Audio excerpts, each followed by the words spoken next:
7회부터 기출문제 해설 강의 여러분들 직접 문제 풀어보시고 문제 이렇게 한 번씩 접해보니까 7회, 8회 뭐 충분히 가능하다.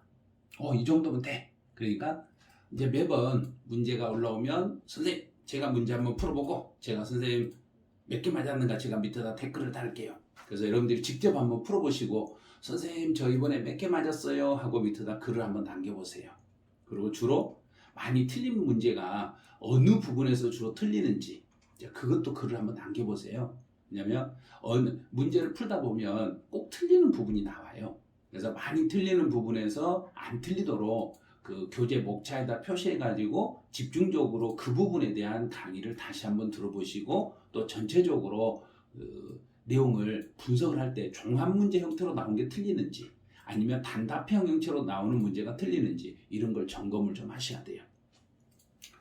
자, 이번에는 기출문제 9회 9회차 해설을 들어가죠. 그래서 9회 문제도 예전에 우리 출제 범위가 아니었던 문제들이 많이 출제가 됐었기 때문에 그 문제를 새로운 유형으로 더 많이 이제 변경을 시키고 했는데 그래도 기존에 있던 문제들을 잠깐 복원을 하면서 그 문제를 지금 현재 수준의 문제로 난이도를 약간 바꾼 지문들이 좀 있어요. 그건 가미하시고 문제를 여러분들이 풀어주셔야 돼요.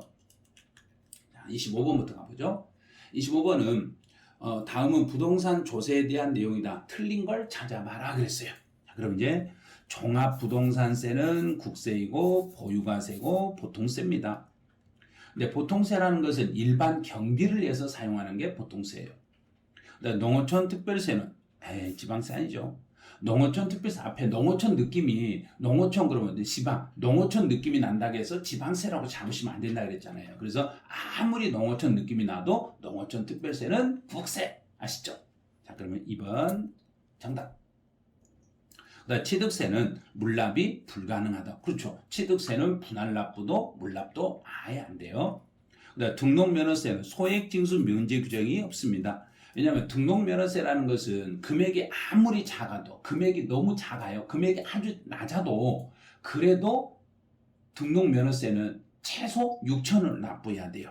그래서 최소 6,000원을 징수하기 때문에 소액 징수 면제 규정이라는 건 이런 건 없어요. 등록면허세는 지방세고 물납도 분할납부도 둘 다 할 수 없습니다. 그래서 지방세 중에서 물납도 분할납부도 둘 다 가능한 것은 딱 하나 재산세예요. 알겠죠? 재산세 요것만 물납도 분할납부도 가능해요. 그래서 정답은 2번 이게 답이에요. 26번 취득세가 부과되지 않는 경우는 어느 것인가요? 그랬어요. 이런 문제가 나오면 상당히 까다로워요. 왜냐하면 그 지문이 중간중간 생략이 되는 지문들이 있기 때문에 그거를 생각을 하고 응용을 해가지고 문제를 풀어주셔야 돼요. 그래서 1번은 상속, 무상으로 우리 상속을 받아도 취득세 대상은 되죠. 상속으로 상속인이 부동산을 취득하면 무상승계 취득일지라도 취득세 대상이 되시는 거예요. 기계도 취득세 대상은 대상이죠. 그런데 차량이나 기계나 항공기나 선박을 원시로 취득했을 때는 과세하지 않습니다. 그래서 기계장비에 관련 부품을 구입하여 자체 제작, 이 자체 제작이라는 게 이게 원시 취득이라는 이야기예요. 원시로 취득했을 때는 과세하지 않습니다. 그래서 2번 이게 정답이 돼요. 네, 상속으로 자동차 상속, 그리고 차량도 취득세 대상이고 승계 취득이잖아요. 차량을 원시로 취득했더라도 차량은 원시로 취득하면 과세가 안 되는데 차량을 승계 취득하는 경우는 과세 대상이에요. 그래서 여기서는 상속이니까 무상승계 취득으로 봐서 과세 대상. 보유토지의 지목이 임야에서 공장 용지로 지목이 변경이 됐다고 해서 과세되는 게 아니에요. 지목을 변경하더라도 가액이 증가됐는가 안 됐는가를 꼭 봐주셔야 돼요. 그래서 평가액이 증가됐으니까 의제 취득으로 봐서 과세. 차량을 사실상 취득했지만 등록을 안 했네요. 그럼 차량은 취득을 해서 등록을 안 했더라도 취득세 과세 대상이 됩니다. 왜냐하면 사실상 취득이기 때문에 과세 대상입니다. 그래요. 27번. 27번은 취득세 세율에 대한 설명으로 옳지 않는 걸 찾아라. 이거는 2021년에 개정된 내용을 전부 반영해 가지고 개정 내용으로 문제를 다시 변경해 드린 거예요. 왜냐면 예전에 취득세 세율 문제가 그때 당시의 세율하고 지금 세율하고 완전히 개정이 됐기 때문에 새로운 유형의 문제로 제가 변경을 해드린 거니까 그 참고해서 풀어주시기 바라네요.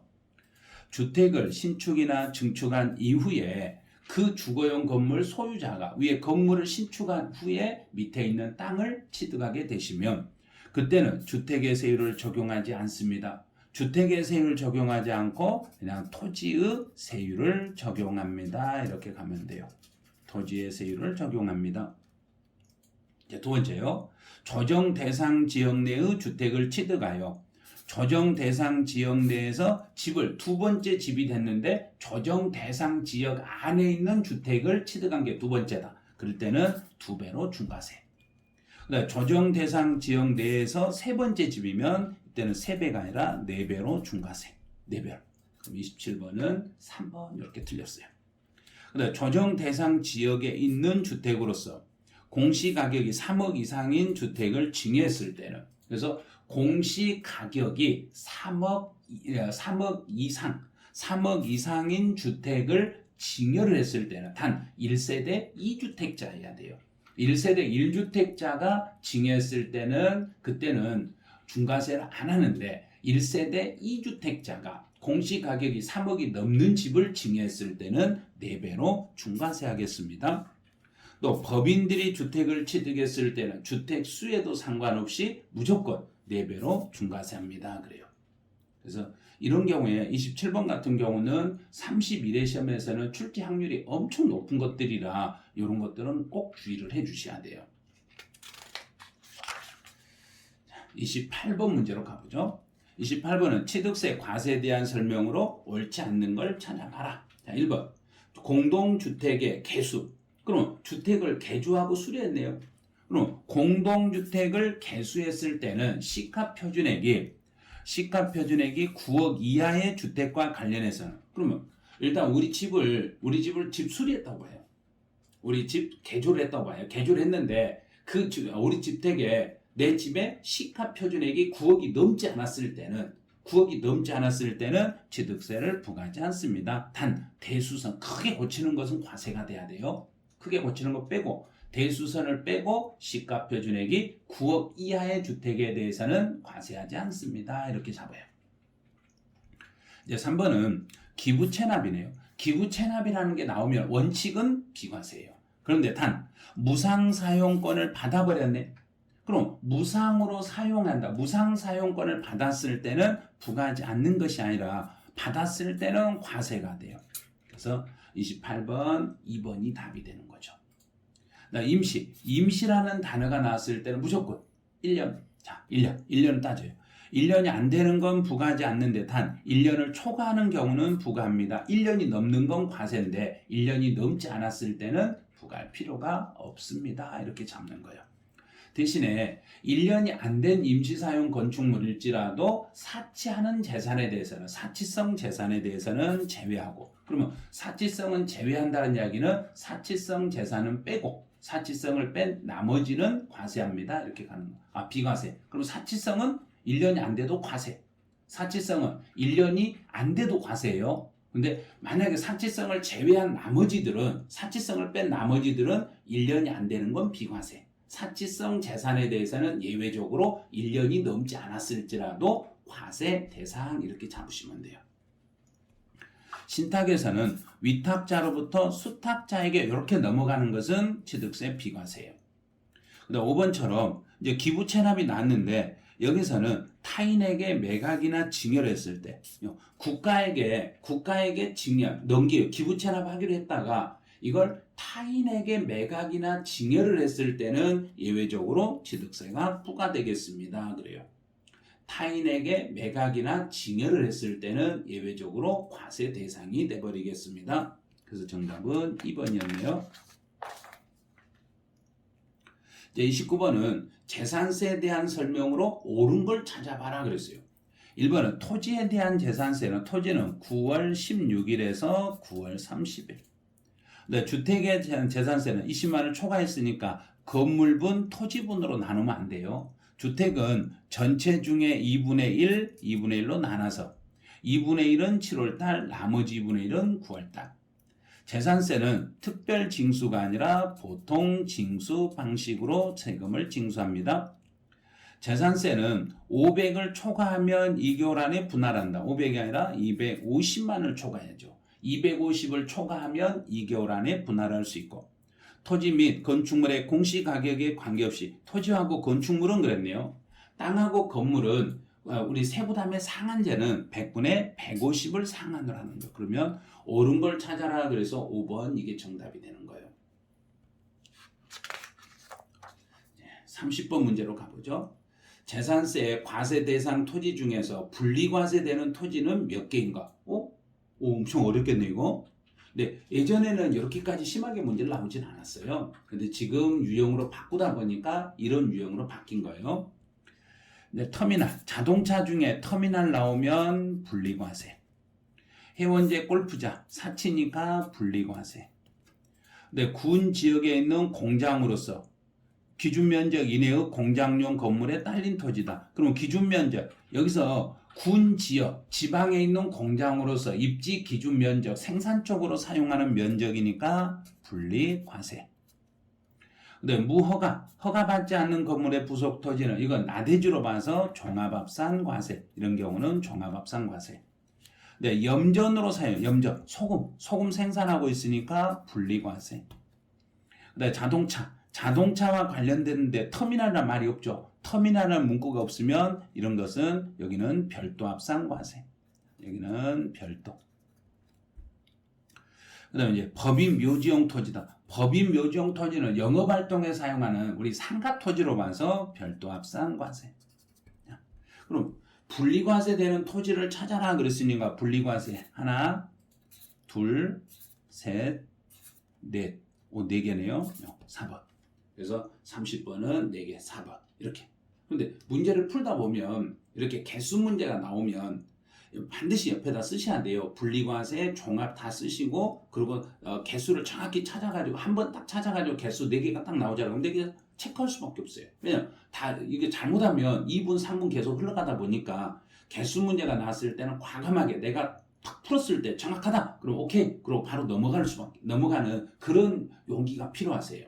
그래서 30번은 4번 이게 답이 돼요. 31번 문제로 가보죠.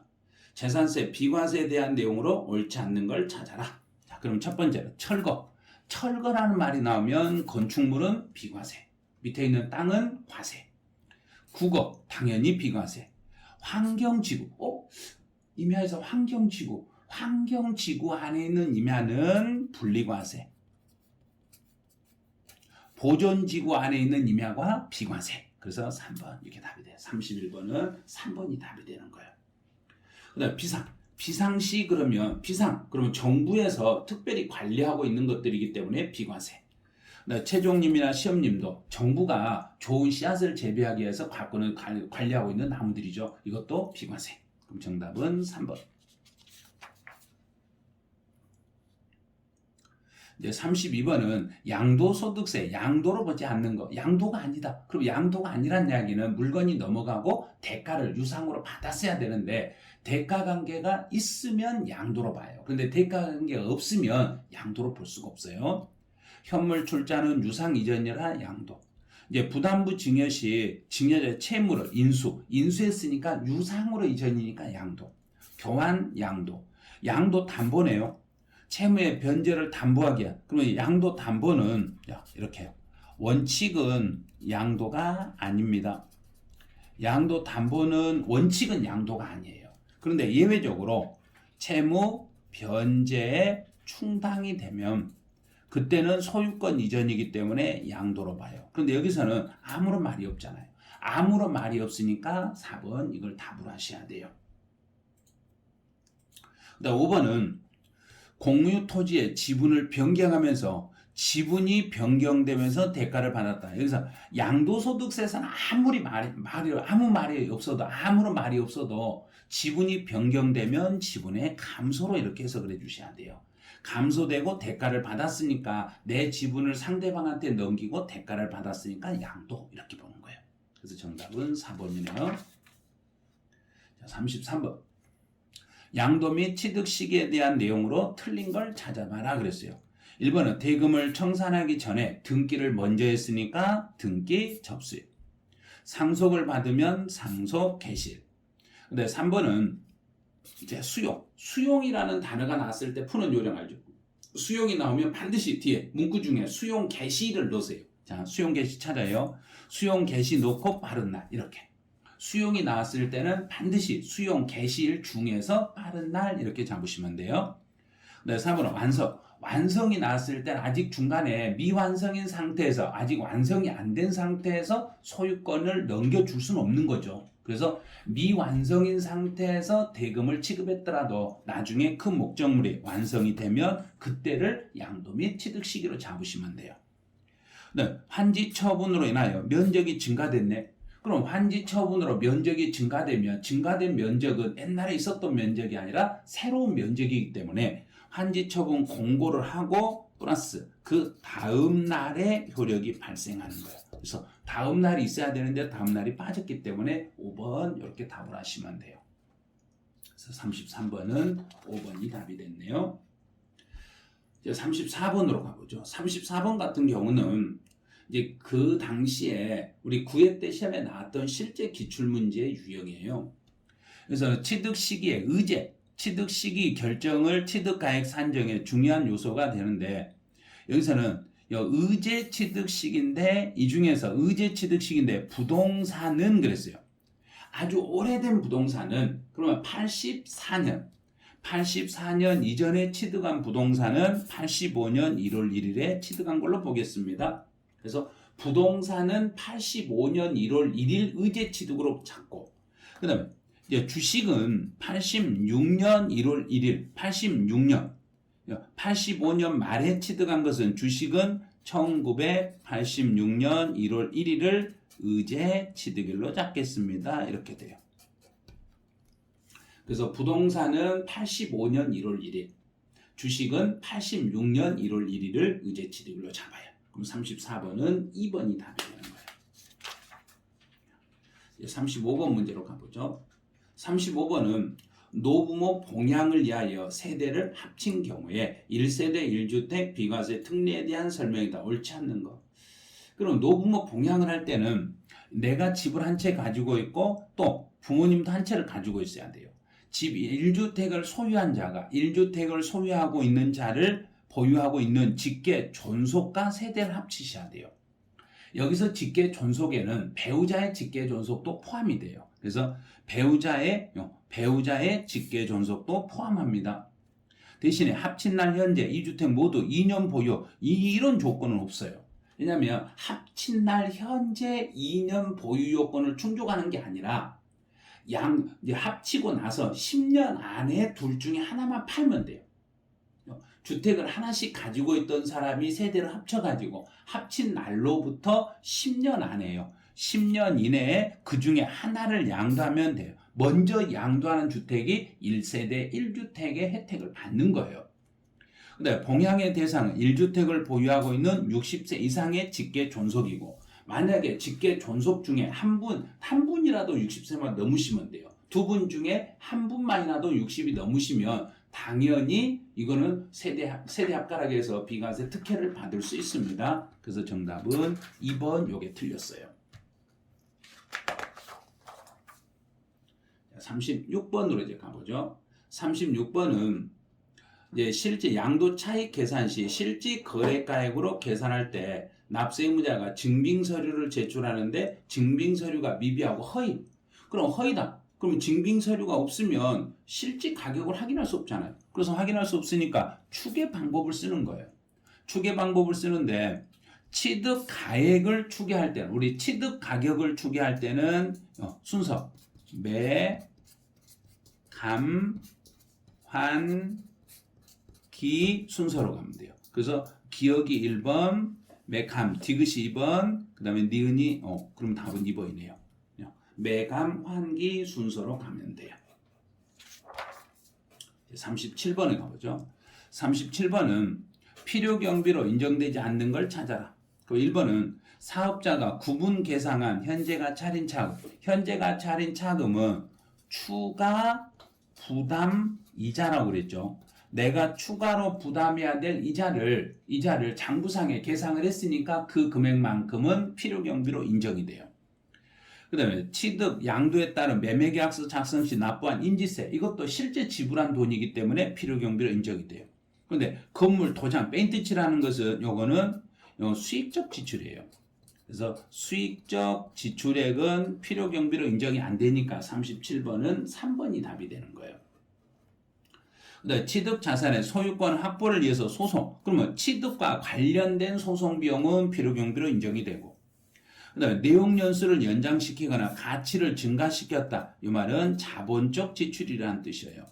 그래서 자본적 지출액은 요거는 필요 경비로 인정을 받을 수 있습니다. 그래서 정답은 3번이 되는 거예요. 38번으로 가보죠. 장기보유 특별공제에 대한 설명으로 옳지 않는 걸 찾아라. 자, 1번. 장기보유 특별공제에서 70% 미등기네요. 미등기 상태로 건물을 양도했을 때는 장기보유 특별공제는 못 받아요. 자, 두 번째요. 장기보유 특별공제는 3년 이상이고 등기된 건물은 장기보유 특별공제를 받을 수 있고, 1세대 1주택 요건을 갖춘 고가주택이 보유기간 3년 6개월이고 거주기간이 2년 5개월이면 장기보유 특별공제는, 당연히 장기보유 특별공제는 등기되고 3년 이상만 보유하면 받을 수 있어요. 네, 장기보유 특별공제는 건물의 양도 가액이 아니라 양도 차익에다가 공제율을 곱하기 하시는 거예요. 그래서 4번, 38번은 4번이 틀렸어요. 네, 거주자가 보유기간 15년이고 등기된 상가 건물이다. 그럼 15년이면 등기는 2%씩이네요. 건물이니까 2%씩이에요. 그러면 30%까지 최대 공제를 받을 수 있습니다. 네, 39번 문제로 가보죠. 미등기 양도자산에 대한 설명으로 틀린 걸 찾아봐라 그랬어요. 미등기 상태라고 그랬어요. 그럼 법률 규정에 따라서, 법원 결정에 따라서 등기가 불가능하면, 그래서 법률이나 법원 결정에 따라서 등기가 불가능한 것들은 미등기로 양도해도 정부 입장에서 등기를 인정을 해주는 거예요.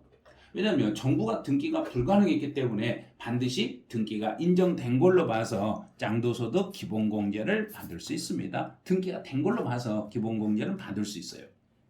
두 번째는 미등기 상태로 팔면 비과세나 감면을 받을 수 없습니다. 비과세도 감면도 안 돼요. 그 다음에 세 번째로 미등기로 팔면 장기보유 특별공제는 받을 수 없으나 기본공제는 받을 수 있다. 아니에요. 미등기로 팔면 기본공제도 받을 수 없어요. 미등기 상태에서는 장기보유 특별공제, 기본공제 모두 다 받을 수 없습니다. 그래서 정답은 3번이 되는 거예요. 이제 4번은 이제 계약 조건에 의하여 양도 당시에 취득에 관한 등기가 불가능했습니다. 그러면 계약 조건에 의하여 등기가 불가능한 것들은 미등기로 팔아도 등기로 인정을 하는데, 단 예외적으로 장기 할부 조건일 때만 이 조건이 인정이 돼요. 단기 할부 조건일 때는 안 돼요. 장기 할부 조건일 때만 예외적으로 계약 조건에 의해서 미등기 상태로 양도해도 등기와 동일하게 혜택을 드리겠습니다. 또 미등기 상태로 팔면 과세 표준에 70%의 세율을 적용해요. 그래서 과세 표준에다가 70% 세율을 적용하는 거, 이런 거 주의하셔야 돼요. 그래서 산출세액에다가 70%를 곱한다 이러면 안 돼요. 과세 표준에다가 70%의 양도소득세 세율을 적용하겠습니다. 네, 그러면 39번은 3번이 답이 돼요. 이제 40번 가보죠. 40번은 예정신고 및 납부에 대한 설명으로 옳지 않는 걸 찾아봐라. 그럼 1번. 일반적으로 부동산을 양도했을 때는 양도일이 속하는 달의 말일부터 2개월. 달의 말일부터 2개월. 근데 허가구역 내의 토지를 양도했을 때는 허가받기 전에 대금을 청산하더라도 허가일이 속하는 달의 말일부터 2개월 이내입니다. 만약에 허가받기 전에 대금을 청산하였으나 중간에 허가구역 지정이 해제가 되어버렸을 때는 해제일이 속하는 달의 말일부터 2개월 이내예요.